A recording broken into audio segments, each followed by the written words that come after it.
जय हिंद साथियों, आज के इस क्लास में आप सभी का बहुत बहुत स्वागत है। तो साथियों, बिहार पुलिस कांस्टेबल एग्जाम के लिए आज के सेशन में हम लोग 100 प्लस वन लाइनर क्वेश्चंस का डिस्कशन करेंगे, जो कि साथियों आपके एग्जाम के लिए बहुत ही ज़्यादा महत्वपूर्ण होगा। इसलिए आप लोग पूरा क्लास को ध्यान से देखिए। यहाँ पर आप लोग देख सकते हैं, आज हम लोग सेट नंबर 76 का डिस्कशन करेंगे और इस प्रकार से एप्लीकेशन पर टोटल हम 81 नोट्स अपलोड कर चुके हैं। ये नोट्स अगर आपको चाहिए तो कहाँ पर मिलेगा, कैसे ये नोट्स आप लोग लेकर पढ़ सकते हैं, ये आपको क्लास के लास्ट में बताया जाएगा। फिलहाल अभी आप लोग क्लास कीजिए। अब चलिए हम लोग नोट्स नंबर 81 का डिस्कशन करते हैं, जो कि आज अपलोड हुआ है। तो इसमें देखिए, पहला क्वेश्चन है, भारतीय सेवा की पहली महिला सूबेदार कौन बनी है? तो प्रीति रजक। करंट अफेयर्स का भी क्वेश्चन दिया हुआ है, देख सकते हैं। ब्रिक्स समूह का 10वां पूर्ण सदस्य कौन सा देश बना है? तो इंडोनेशिया। 76वें गणतंत्र दिवस परेड की थीम क्या थी? तो स्वर्णिम भारत, विरासत और विकास। ये 76वें गणतंत्र दिवस परेड की थीम थी। वर्तमान में भारतीय रिजर्व बैंक के गवर्नर कौन है? संजय मल्होत्रा। कामायनी महाकाव्य के लेखक कौन है? जयशंकर प्रसाद। भारत भारती पुस्तक के लेखक कौन है? मैथिली शरण गुप्त। मधुशाला नामक कृति के लेखक कौन है? हरिवंश राय बच्चन। किस सुल्तान ने कृषि विभाग नामक दीवान ए कोही की स्थापना किया था? तो मोहम्मद बिन तुगलक ने। विश्व का सबसे ऊंचा ज्वालामुखी पर्वत कौन सा है? तो कोटोपेक्सी पर्वत है। भारत में आर्थिक उदारीकरण का जनक किसे माना जाता है? तो डॉक्टर मनमोहन सिंह को। वैज्ञानिक समाजवाद का जनक किसे कहा जाता है? कार्ल मार्क्स को। दास कैपिटल का प्रकाशन सर्वप्रथम कब हुआ था?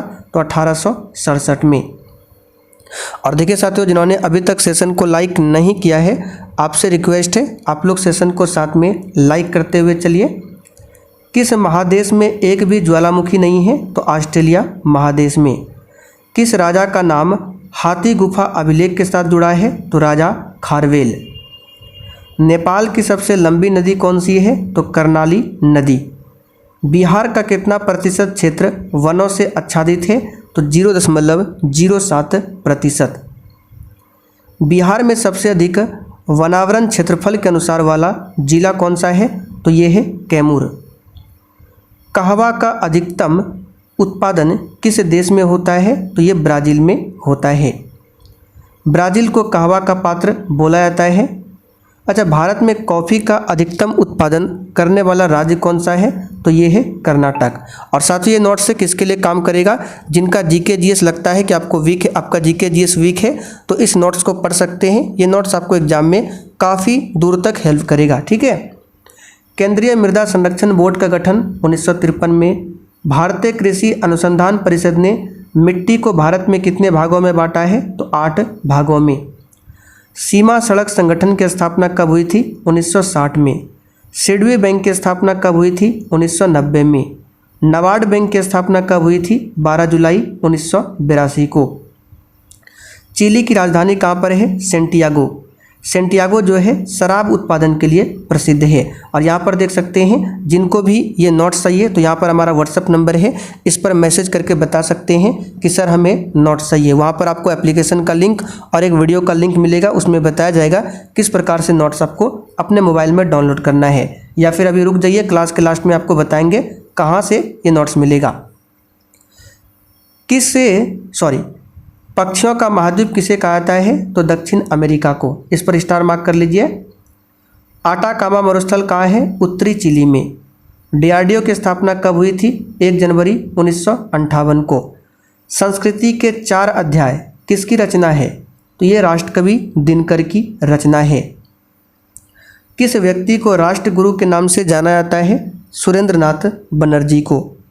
वार्षिक वित्तीय विवरण संसद के दोनों सदन यानी लोकसभा और राज्यसभा के समक्ष कौन रखवाता है? तो राष्ट्रपति। अच्छा, वार्षिक वित्तीय विवरण का उल्लेख किस आर्टिकल में है? तो आर्टिकल नंबर 112 में। संविधान के किस अनुच्छेद के अंतर्गत बिहार उच्च न्यायालय को बंदी प्रत्यक्षीकरण की रिट जारी करने की शक्ति प्राप्त है? तो आर्टिकल 226। बिहार का हाई कोर्ट कहाँ पर है? पटना में। कहाँ पर है? पटना में, जिसकी स्थापना 3 फरवरी 1916 को किया गया है। राष्ट्रपति का जो भाषण होता है कौन तैयार करता है? तो मंत्रिमंडल। मनुष्य की खोपड़ी में कुल कितनी अस्थियां होती है? 8। फेस में 14, कान में टोटल 6, ठीक है, और सर में पूछे तो टोटल 29। मनुष्य के मस्तिष्क का वजन लगभग 1400 ग्राम। मनुष्य की सबसे छोटी हड्डी स्टेपिज, सबसे बड़ी पूछे फीमर जो कि जांग में होता है। नेशनल हेराल्ड समाचार पत्र का प्रारंभ किसने किया? तो जवाहरलाल नेहरू ने। वेरी इंपॉर्टेंट क्वेश्चन है, इस पर स्टार मार्क कीजिए। कॉमनवेल्थ, न्यू इंडिया जैसे समाचार पत्र किसने निकाली थी? तो एनी बेसेंट ने। अमृत बाजार पत्रिका का संपादन किसने किया? तो शिशिर कुमार घोष ने। कामरेड समाचार पत्र किसके द्वारा निकाला गया? मौलाना मोहम्मद अली जौहर। ये सब क्वेश्चन आएगा एग्जाम में, ध्यान रखिएगा। इंडिपेंडेंट समाचार पत्र का संपादन किसने किया? मोतीलाल नेहरू ने। मेगास्थनीज ने पाटलिपुत्र को क्या कहा? तो पालीब्रोथा। इंडिका किसकी रचना है? तो मेगास्थनीज की रचना है। इंडिका पुस्तक में भारतीय समाज को 7 वर्गों में व्यवसाय के आधार पर बांटा गया है। कितने वर्गों में? 7 वर्गों में। गुरु गोविंद सिंह का जन्म कब हुआ था? तो 1666 में। गुरु गोविंद सिंह की मृत्यु कब और कहाँ पर हुई थी? तो 7 अक्टूबर 1908 को मृत्यु होती है महाराष्ट्र के नांदेड़ में। तो देखिए पहला क्वेश्चन है, माइक्रो तरंग की खोज किसने किया था? इसका आंसर है हर्ट्ज ने। याद कर लीजिए, माइक्रो तरंग की खोज किसने किया था? तो हर्ट्ज ने किया था। माइक्रो तरंग को लघु तरंग भी कहा जाता है, इस पॉइंट को भी ध्यान रखना है।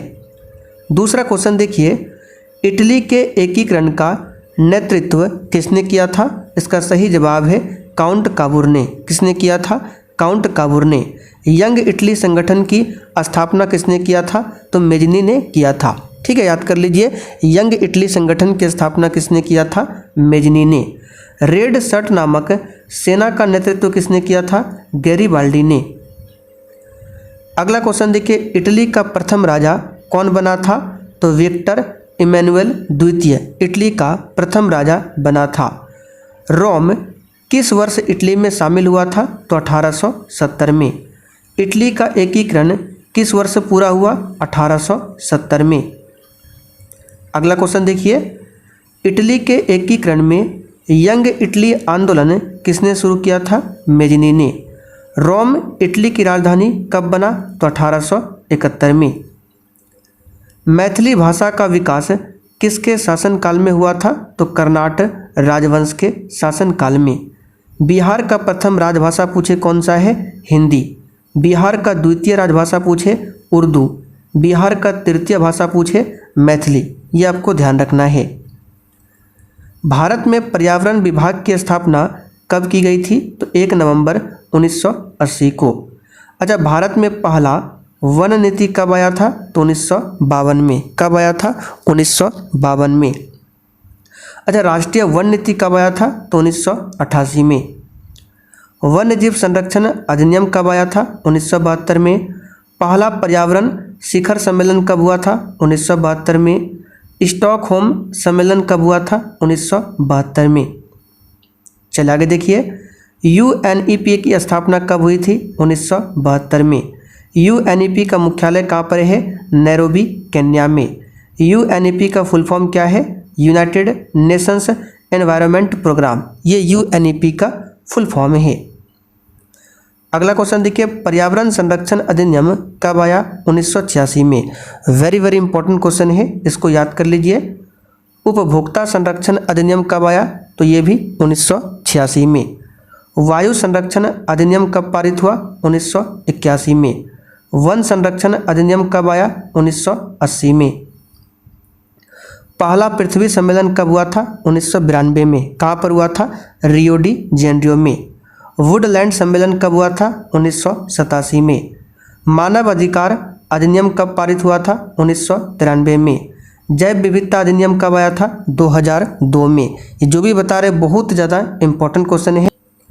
एनजीटी की स्थापना कब हुई थी? ये क्वेश्चन पूछा हुआ है, तो 2010 में। ठीक है, एनजीटी का फुल फॉर्म होता है नेशनल ग्रीन ट्रिब्यूनल। राष्ट्रीय खाद्य सुरक्षा अधिनियम 2013। विश्व वन दिवस कब मनाया जाता है? 21 मार्च को। केंद्रीय गंगा प्राधिकरण की स्थापना कब हुई थी? 1985। जो व्यक्ति व्यवसाय में जोखिम का वहन करते हैं उसे क्या कहते हैं? तो उसे कहा जाता है साहसी व्यक्ति। भारत में कृषि की नवीन पद्धति कब अपनाई गई थी? तो 1966-67 में। हमारे देश के किस राज्य में हरित क्रांति का सर्वाधिक प्रभाव पड़ा था? तो पंजाब एवं हरियाणा में। धनुषकोटी तथा श्रीलंका के तट के बीच कितने किलोमीटर की दूरी है? तो 24 किलोमीटर। एडम्स ब्रिज भारत तथा किस देश के बीच स्थित है? श्रीलंका। भारत और श्रीलंका के बीच में है एडम्स ब्रिज। जम्मू कश्मीर के उत्तर पूर्व में कौन सा पठार है? तो तिब्बत पठार है। हिमाद्री, जिसको वृहद हिमालय, सर्वोच्च हिमालय या महान हिमालय कहा जाता है, इसकी औसत ऊंचाई कितनी है? तो 6100 मीटर। गॉडविन ऑस्टिन किस पर्वत श्रेणी में स्थित है? तो काराकोरम में। नीलगिरी किसका अंग है? पश्चिमी घाट का। कश्मीर घाटी किसके बीच है? तो जास्कर और पीर पंजाल के बीच में। अंडमान निकोबार द्वीप समूह में कितने द्वीप स्थित है? तो 572। किस पर्वत को सह्याद्री कहा जाता है? पश्चिमी घाट को सह्याद्री पर्वत के नाम से जाना जाता है। बिहार के उत्तर पश्चिम किनारे पर हिमालय की कौन सी श्रेणी है? तो शिवालिक श्रेणी है। सैडल पीक जो अंडमान निकोबार की सबसे ऊंची चोटी है, इसकी ऊंचाई कितनी है? तो 732 मीटर। भारत का सबसे प्राचीन भूखंड कौन सा है? तो प्रायद्वीपीय पठार। हिमालय की सबसे बाहरी श्रृंखला को क्या कहा जाता है? शिवालिक। संसार का सबसे ऊंचा शिखर कौन सा है? Mount Everest. अल्पाइन संरचना का निर्माण किस प्रकार की चट्टानों से हुआ है? तो परतदार चट्टानों से। भारत का प्रायद्वीपीय पठारी भाग किसका हिस्सा रहा है? तो गोंडवाना भूमि का। कोशिका का अध्ययन क्या कहलाता है? साइटोलॉजी। हाल ही में विश्व की तीसरी बड़ी अर्थव्यवस्था वाला देश कौन बना है? तो जर्मनी बना है। एक फैक्ट यहाँ पर और है, हाल ही में भारत जो है जापान को पीछे छोड़कर दुनिया की चौथी सबसे बड़ी अर्थव्यवस्था वाला देश बना है। अच्छा, विश्व की सबसे बड़ी अर्थव्यवस्था वाला देश अमेरिका है और दूसरा पूछे तो चाइना है। कौन है? चाइना है। तो साथियों, आज का ये क्लास यहीं पर समाप्त होता है। अब जिनको भी ये क्लास का नोट्स चाहिए, आइए आपको बताते हैं क्या करना है। तो देखिए, सबसे पहले आपको अपने मोबाइल के प्ले स्टोर पर आना है और वहाँ पर सर्च करना है सक्सेस वर्ल्ड MCQ। स्पेलिंग को सही से देख लीजिए, या फिर इस एप्लीकेशन का लिंक डिस्क्रिप्शन बॉक्स में भी मिल जाएगा, वहाँ पर क्लिक करके भी इस एप्लीकेशन पर पहुँच सकते हैं। तो इसको अपने मोबाइल में इंस्टॉल कर लीजिएगा। उसके बाद आपको ओपन करना है। तो जैसे ही ओपन करेंगे आपके सामने इस प्रकार से इंटरफेस शो होगा। तो आपको क्या करना है? ऑल कोर्स पर क्लिक करना है। तो जैसे ही ऑल कोर्स पर क्लिक करेंगे तो आपको 3 बैच दिखाई देगा। सबसे नीचे आपको आ जाना है, इस प्रकार से बैच मिलेगा, लिखा मिलेगा क्लास नोट्स PDF। यही है आपका नोट्स वाला PDF। इसको ज्वाइन कैसे करना है? ज्वाइन करने के लिए यहाँ पर देखिए बाय नाउ का ऑप्शन है, तो इस पर क्लिक करके यहाँ से पेमेंट कटा के इस बैच को ले सकते हैं। मात्र 59 में आपको ये बैच मिल जाएगा। यहाँ पर 89 लिखा हुआ है, आपको 89 पेमेंट नहीं करना है, मात्र 59 का पेमेंट करना है। ऑफर सीमित समय के लिए है, तो आप लोग देर मत कीजिए। अब इस बैच में आपको क्या क्या मिलेगा? सबसे पहले तो ये नोट्स मिल जाएगा जो कि अभी आपको कराए हैं। इसके साथ में स्पेशल बिहार जीके का भी नोट्स मिल जाएगा इसी प्रकार से, और साथ में बिहार पुलिस का जो पिछले 10 वर्षों का क्वेश्चन बैंक है वो भी आपको 1 लाइनर फॉर्म में इसी बैच में मिल जाएगा। और किसी भी प्रकार की समस्या हो तो ये हमारा व्हाट्सएप नंबर है 9631887058। इस पर मैसेज करके बता सकते हैं, ठीक है। या पेमेंट करने में कोई भी समस्या हो तो आपको स्कैनर भी मिल सकता है, वहाँ पर भी पेमेंट कर सकते हैं।